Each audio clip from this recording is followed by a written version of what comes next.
చెట్టు మీద కూర్చున్న పక్షి ఆ కొమ్మ ఏమైనా విరిగిపోతుందేమోనని ఎప్పుడూ భయపడదు. ఎందుకంటే దానికి ఆ కొమ్మ మీద కంటే తన మీద తనకు నమ్మకం ఎక్కువ కాబట్టి. రోజులు మారాయి. ఒకప్పుడు ఒక మంచి పని చేస్తే 10 మంది మిత్రులు అయ్యేవాళ్ళు.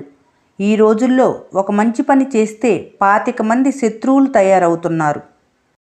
నీ బాధకు కారణం ఏదైనా కావచ్చు, కానీ ఆ కారణంతో ఇతరులకు హాని చేయకు. ఏదీ శాశ్వతం కాదు. నిన్ను నువ్వు ఒత్తిడికి గురి చేసుకోకు.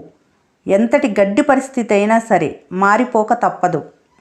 ఏ వ్యక్తి పవిత్రమైన ఆలోచనలతో మాట్లాడినా లేక పనిచేసినా ఎప్పటికీ అతనిని విడవని నీడలాగా ఆనందం అతని వెంటే ఉంటుంది.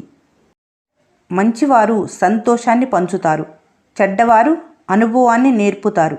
ఉత్తములు జ్ఞాపకంగా నిలుస్తారు, అధములు గుణపాఠం చెబుతారు.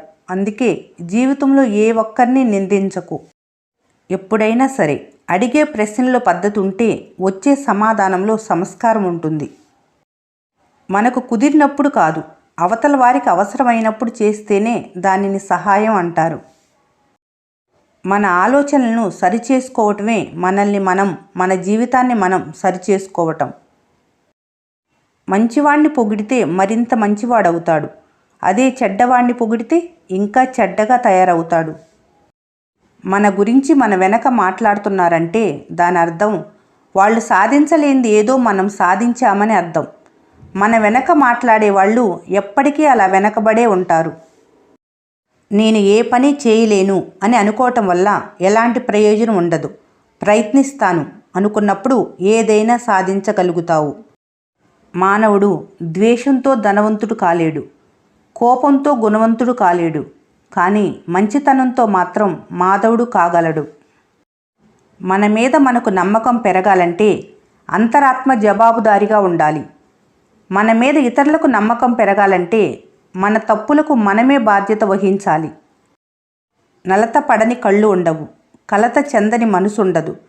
కళ్ళు ఏడ్చిన ప్రతిసారి మనసు బాధపడాలని రూలేం లేదు, కానీ మనసు బాధపడిన ప్రతిసారి కళ్ళు తప్పకుండా ఏడుస్తాయి. విమర్శలను వినయంతో స్వీకరించండి. విజయం మీ వెంట నవ్వుతూ వస్తుంది. వచ్చేటప్పుడు శరీరంతో, పోయేటప్పుడు ఆత్మతో వచ్చి వెళ్ళటం, అదే మన జీవిత సారాంశం. మధ్యలో జరిగేదంతా దేవుడు అల్లే ఒక కట్టుకథ. మనం ఎవరి కోసమైతే ఎక్కువ ఆలోచిస్తూ ఉంటామో, ఎవరి కోసమైతే ఎక్కువ సమయం చూస్తూ ఉంటామో వాళ్లే మనల్ని ఎక్కువగా బాధ పెడతారు. మీ పరిస్థితులు ఎలా ఉన్నా మీ కర్తవ్యం మీకు గుర్తుంటే జరగవలసిన పనులు అవే సక్రమంగా జరుగుతాయి. బంధం తెగిపోయినా సరే నిజమే చెప్పండి. అబద్ధాలు చెప్పి నమ్మకం మాత్రం పోగొట్టుకోకండి. ఎందుకంటే తెగిన బంధం ఎప్పటికైనా తిరిగి కలవచ్చు. నమ్మకం పోయిన బంధం మాత్రం తిరిగి రాదు. అవసరం బద్ధ శత్రువులనైనా కలుపుతుంది. అపార్థం ప్రాణ స్నేహితులనైనా విడదీస్తుంది.